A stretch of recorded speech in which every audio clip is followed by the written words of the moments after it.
Hello, welcome to our final presentation. This Team Unifi Inc. It's made of Anthony as the team leader and Imam, Lillian, Trufena, Mantaj, and Sujan as the members. Our agenda for today, we have the problem statement, solution, then we'll be tackling the 10 systems as shown on the slide. Jacob is our client and it's a successful medium-sized IT firm. It did an audit of its information systems and revealed numerous weaknesses. So the team has engaged us, Unifi Inc., to provide information on the technologies deployed with a view to help the company achieve successful future information system audits and SOX compliance. As Unifi Inc., we have carried out a research on the various technologies deployed and we've come up with the relevant information required to ensure confidentiality, integrity, and availability of the information systems. Okay, the first system that we are going to tackle is the Microsoft Windows 28 Enterprise and Windows 2012 Active Directory environment. And its features include virtualization, server core, network access protection, BitLocker, Windows PowerShell, security, and then there is role-based installation. And this one is the IIS, which is also incorporated inside it. And then the roles include, it will be a DNS server, a file server. It will contain Hyper-V that will be used to create virtual machines. It will offer print services, web-based IISs that I talked about, and then it will also be a DHCP server. So it runs on 1.4 gigahertz or Itanium processor, and with the pricing for the enterprise that we chose, it's $3,999, and then it will be deployed and implemented at JBS, which will be in Chicago at the main office. So CI is implemented in various ways, which include BitLocker, minimum installations, data encryptions, and then redundancy of power supplies and disks. And then the Windows 2012 Active Directory, which is built into the 2012 server. So, and it's used to manage client computer across the networks. And then for the Windows and Microsoft Office and Windows 7 and 8.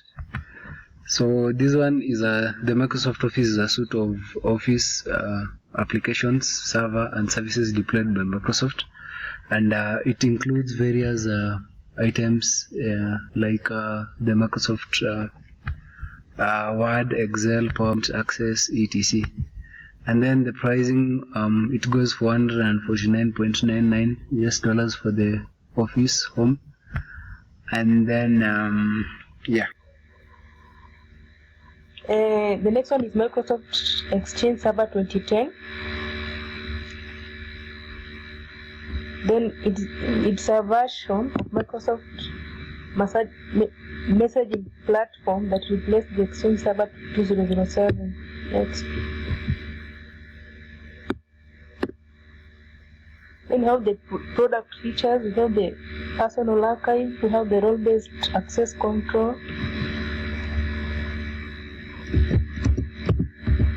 Then we have the call answering rules, then the voice mail transcription, then database level failover. Then we have the availability, deliver high availability and site resilience that is native to Exchange, enables less expensive and less complex storage, simplified administration and reduce support cost, increase end-to-end availability and support Exchange Server 2010 online.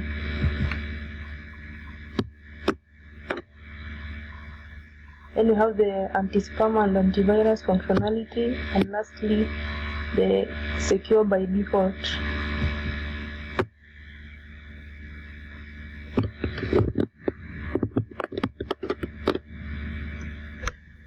Okay, next is the Microsoft SharePoint server.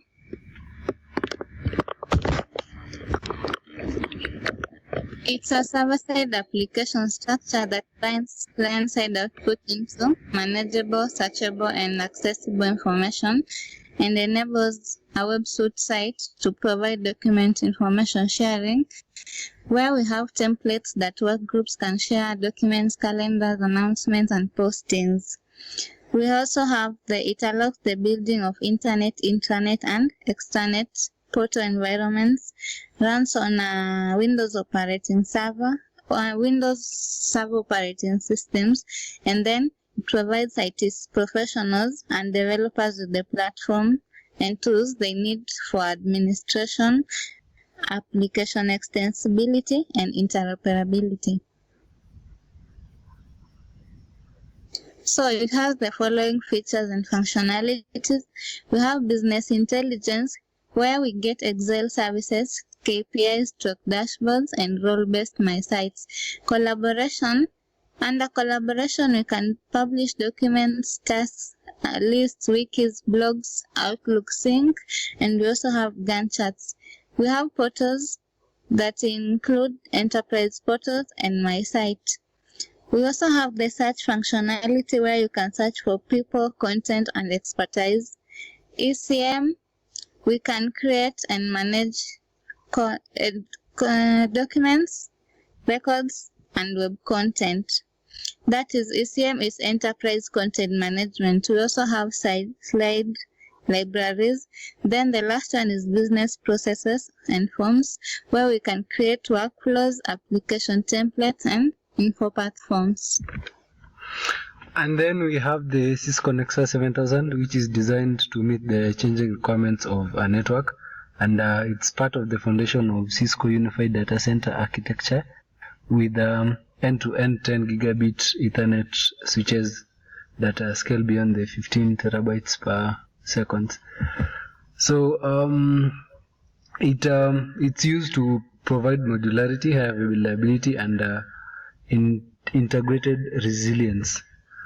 So the Cisco 7000 series was designed on three main principles, namely infrastructure and scalability, operation continuity, and transport flexibility.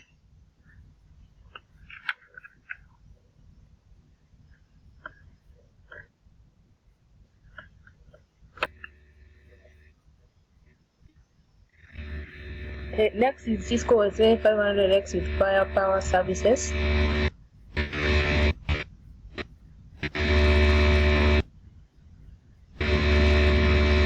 Then provide a comprehensive protection from and advanced threats, hence helping us realize threats, administer and strengthen strategies in advance to an attack. Next. Then the features and the functions. We go to the features. Third-party technologies ecosystem. We have collective security intelligence, remote access VPN, then site-to-site VPN, and next generation firewall.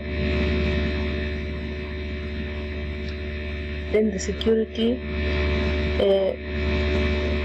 The security manager provides accessible consolidated network operations, workflow, and management. Then centers more on visualization than hardware acceleration and security modules. And now we go to the Cisco 3650, which is it's a series of switches, which are the next generation enterprise of class trackable access layer switches that provide full wired and wireless convergence on a single platform. So here's an example of the Cisco 3650 switch, and its features include the Cisco DNA, which is the digital network architecture. There is the wired and wireless convergence, multi-gigabit port, power solution, security and sensor enforcer. And then we go to the VM view.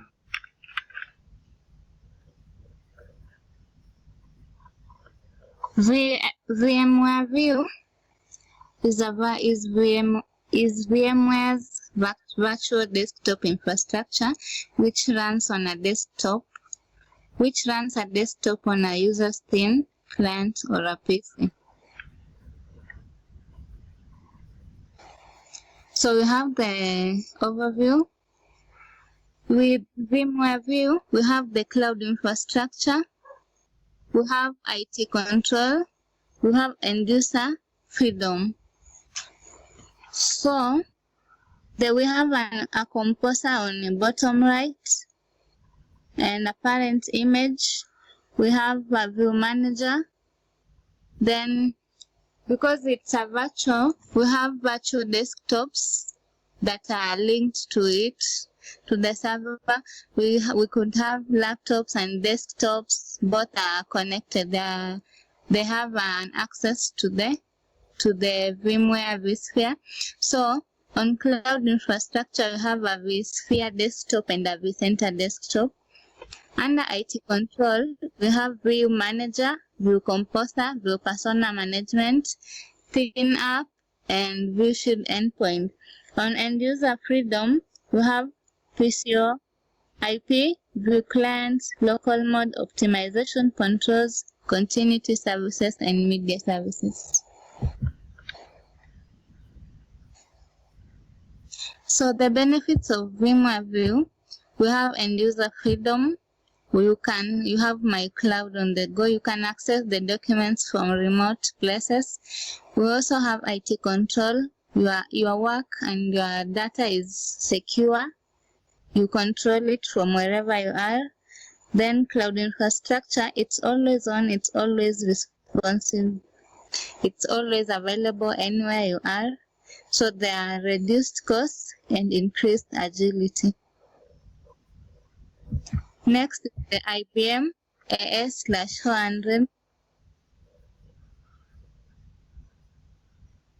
This application system is a new family of easy-to-use mid-range server line designed for small businesses and departments in large enterprises.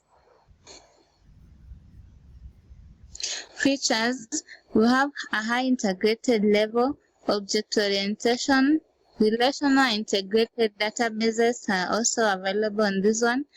Then there is data and program independence, single level storage, domino groupware enabling, and we have internet, and web enabling.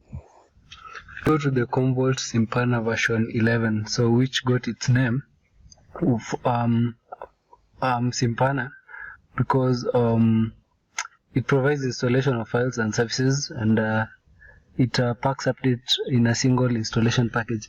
So the project features includes automation and customers reporting, and then the functionality include VM backup and recovery, cloud backup and recovery, email archive, and data point protection.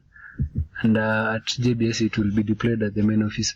So these are some of the services that are offered at with that type of service.